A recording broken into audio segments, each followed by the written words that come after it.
Rewari GRP police ने train से लोगों के पर्स आदि चुराने वाले एक गिरोह को पकड़ने में बड़ी सफलता हासिल की है। चोरों ने दिल्ली की एक डॉक्टर की पत्नी का पर्स चोरी किया, जिसमें 60 लाख के गहने बताए गए। जीआरपी पुलिस ने आरोपियों को गिरफ्तार कर उनसे 30 लाख के गहने तो बरामद कर लिए। जिस सुनार को गहने बेचे उसे भी गिरफ्तार कर लिया गया। अभी जांच जारी है। अभी हमारे जीआरपी रेवाड़ी पुलिस ने एक बहुत अच्छी उपलब्धि हासिल की है। अभी कुछ 4-5 दिन पहले ही एक ट्रेन जो हमारी राजस्थान से और दिल्ली की तरफ आ रही थी, तो उसमें एक महिला नोखा से बैठी थी और उनको दिल्ली जाना था और एसी सेकंड क्लास में वो ट्रैवल कर रही थी और वो शादी में कहीं जा रही थी। तो उनके साथ गहने और कैश और बहुत सारी सामान थे, लगभग 61 लाख की वो वैल्यू का में उनमें उनके ऑर्नामेंट्स और वो सब चीज़ें थी जो चोरी हो गए थे। तो जैसे ही पुलिस के पास उन्होंने जाके जहाँ उतरी वहाँ से 0 FIR दर्ज करवाई दिल्ली में, और दिल्ली से जब 0 FIR आई रेवाड़ी थाने में तो इन्होंने जांच की और बड़ी मुस्तैदी से इन्होंने कार्रवाई करते हुए पहले 2 लोगों को पकड़ा जो अगली वारदात के लिए रेवाड़ी स्टेशन पे ही आए हुए थे।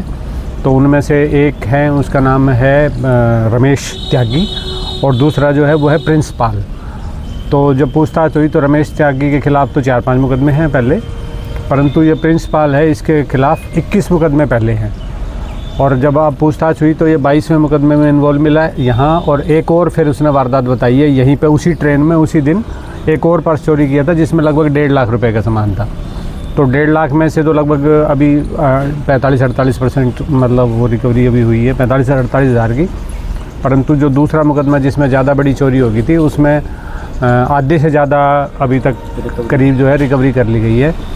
और जो पिछली इसकी वारदात हैं वो सारी गाज़ियाबाद, मेरठ, अम्बाड़ा उस एरिया में ज़्यादा एक्टिव था। चलता यहाँ भी था, पर ये कह रहा है जी हम यहाँ आए तो खाली गए, कभी दाव बैठा नहीं। 2-3 दफ़ा पहले खाली जा चुके, कुछ नहीं मिला था। तो ये अच्छी उपलब्धि है। फिर जो इसमें जो लड़का है प्रिंसिपाल, इसने जो माल जो दे रखा था वो एक जो गोल्ड स्मिथ है, एक सुनार है मेरठ में, उसको दिया हुआ था। तो उनको भी इन्होंने कल फिर अरेस्ट किया है और बरामदगी का प्रयास उनसे किया जा रहा है, जो जल्दी करेंगे। किस तरह की इन दोनों की पृष्ठभूमि थी, किस तरह ये वारदात को अंजाम देते थे? असल में क्या है, पृष्ठभूमि तो ये है कि ये जो लड़का ना सब्जी का काम करता था पहले, जो प्रिंसिपाल है, प्रिंसिपाल सब्जी बेचता था रेडी पे रख के, और इसके किसी बंदे ने पहले शुरू में इसको मोबाइल चोरी का मोबाइल बेच दिया। इसने 3,000 रुपये में लिया और 7,000 रुपये में बेच दिया। तो इसने देखा तो एकदम 4,000 रुपये बच गए। रोज़ 100-200-400 रुपये कमाता हूँ। इसने वो मोबाइल लेके उससे बेचना शुरू कर दिए। जब 5-6 मोबाइल बिक चुके तो ये पकड़ा गया, तो ये अरेस्ट हो गया। इसमें वो 6 मुकदमे इसके लगे शुरू के, पहले वो मोबाइल के रिकवरी के। फिर इसने जब निकल के आया बाहर जमानत हो के बाद, तो इसने शुरू किया कि अब मैं ही शुरू कर देता हूँ। इसने चोरियाँ शुरू कर दी। तो पहले के 8-10 मुकदमे मेरठ के इसके जीआरपी के ही है, सारे रेल में ही करता है वारदात, वो भी सारे मोबाइल चोरी के ही। अब ये फिर 1-2 बार छोटे ऑर्नामेंट्स की ये बता रहा है। बड़ी चोरी यही हुई है अब की बार, जो इसको बड़ी जो कैच हुई है, बड़ा जो माल मिला है इसको, वो अब की बार ही मिला था। और वो फॉर्चुनेटली ये तुरंत पकड़े गए। कहाँ की है सर? महिला रहने वाली दिल्ली की है जी। क्या नाम? इसका महिला का नाम सरिता राठी, दिल्ली में रहते हैं। इनका फैमिली बैकग्राउंड, जो इसका फादर तो प्रिंसिपाल का फादर तो करता है मजदूरी, जो कि इसकी उम्र खुद की 29 साल है। फादर अभी मजदूरी करता है और ये भाई हैं, 3 भाई हैं ये। बाकी भाई भी वो अपना कोई छोटा भाई पढ़ाई कर रहा है और बड़ा भाई भी मजदूरी करता है। और क्रिमिनल बैकग्राउंड नहीं है परिवार की मतलब। और जो ये रमेश त्यागी है, ये पहले फैक्ट्री में वेल्डिंग का काम करता था, 10-15 साल किया भी है इसने।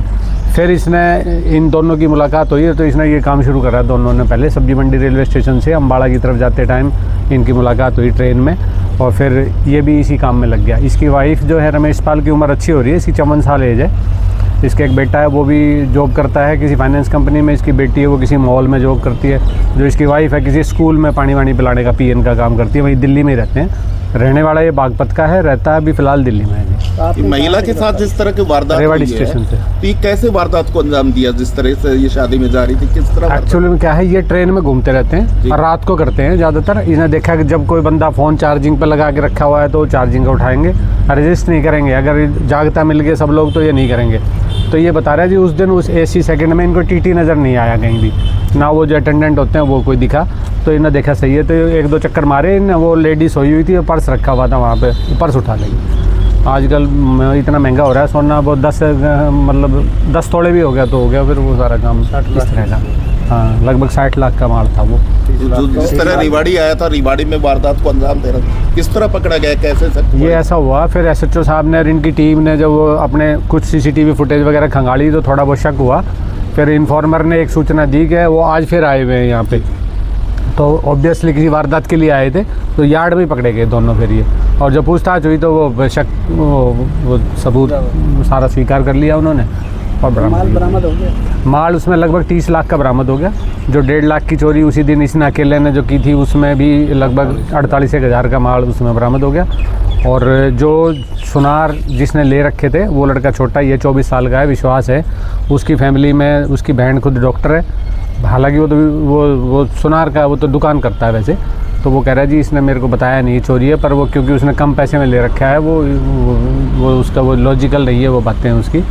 तो उसने वो चोरी का माल जो लिया है वो उसकी एक बहन डॉक्टर है, अभी वो गाइनो में वो कर रही है PG। उसका एक छोटा भाई है वो भी डॉक्टर, अभी MBBS फर्स्ट ईयर में है, और ये 3-1 साल से ये दुकान करता है। तो सर रेलवे में लगातार चोरी की जिस तरह की आप बात कर रहे हैं, तो क्या आम यात्रियों से क्या कहना चाहेंगे जिस तरह से ये चोरियां की घटना बढ़ रही है? देखो ना, वो सावधानी हटी दुर्घटना घटी। हालांकि RPF और सब GRP लगे हुए हैं आप लोगों की सेवा में, सुरक्षा में, परंतु फिर भी थोड़ा सा खुद को सचेत होने की बहुत आवश्यकता है। क्योंकि एक वो है ना, एक जो नींद है वो सबको पता है, नींद अस्थाई मौत है और मौत स्थायी नींद है जैसा बताते हैं आध्यात्मिक हिसाब से। तो अगर आप ट्रेन में ट्रैवल कर रहे हो तो उस समय वो गाड़ी का वो जो एक इस तरह का सिस्टम बनता है, वो लॉरी वाला सिस्टम के गहरी नींद में चला जाता है आदमी। तो उस समय कई बार तो लोगों की जेबों में से भी मोबाइल निकल जाते हैं, क्योंकि वो हिलती तो रहती है ट्रेन थोड़ी थोड़ी, वो जो चोर है वो हिलते हिलते ही उसके हाथ डालता है, पर्स या वो निकाल ले जाता है। तो थोड़ा सा सावधान रहें। बाकी हम तो 24 घंटे प्रयासरत हैं कि ना हो ऐसी वारदात किसी सवारी के साथ। दुकानदार जो लोग माल खरीद लेते हैं और इनको पता नहीं लगता, तो उसके बारे में आप कैसे? देखो ये क्लियर कट है बिल्कुल जी, इसमें सीधा प्रोविज़न है कानून में कि जो आदमी 10 रुपये के माल को 5 रुपये में ले रहा है, 7 रुपये में ले रहा है, तो वो ऑटोमेटिक वो गड़बड़ कर रहा है। सुनार खास तौर पे जो भी सुनार की दुकान, जो भी ज्वेलर हैं, जो भी चलाते हैं, वो अननोन आदमी से ख़रीदते ही नहीं हैं। वो किसी न किसी का रेफरेंस ज़रूर लेंगे, भाई तू कैसे किसी न किसी का रेफरेंस से अगर मजबूरी में भी बेचने आ रहा है, नहीं तो वो लेते नहीं है जो सही हैं। पर जिन्होंने घपला करना है, जो सस्ते में माल मिल रहे हैं इस लोभ में ले लेते हैं, बाद में अब जेल की अब वो काट रहा है, वो भी आ गया वो। जी थैंक यू जी, थैंक यू।